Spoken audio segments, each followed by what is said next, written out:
AD 77 Pliny എഴുതിയ നാച്ചുറാലിസ് Historia എന്ന പുസ്തകത്തിൽ നിരണത്തെ നിൽക്കിൻഡ എന്നാണ് വിശേഷിപ്പിച്ചിട്ടുള്ളത്.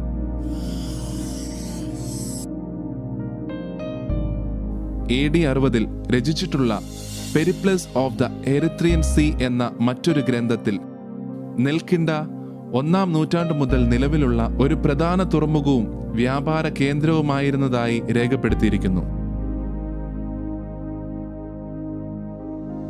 15-ാം നൂറ്റാണ്ടിൽ എഴുതിയിട്ടുള്ള കണ്ണശ രാമായണത്തിൽ നിരണം സ്വർഗതുല്യവും മനോഹരവുമായ ഒരു പ്രദേശമാണെന്നാണ് കവിഭാവനയിൽ പറയുന്നത്.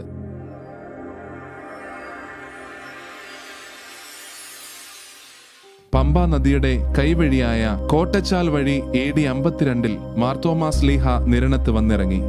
കോട്ടച്ചാൽ കേരളത്തിലെ ഉൾപ്രദേശങ്ങളിൽ നിന്നുള്ള സുഗന്ധവ്യഞ്ജനങ്ങളുടെ സഞ്ചാരത്തിനുള്ള പ്രധാന വഴിയായിരുന്നു. തോമാസ് ശ്ലീഹ വന്നിറങ്ങിയ കടവ് ഇന്ന് തോമത്ത് കടവ് എന്ന പേരിൽ ഒരു പ്രധാന വിനോദസഞ്ചാര കേന്ദ്രമായി മാറുന്നു.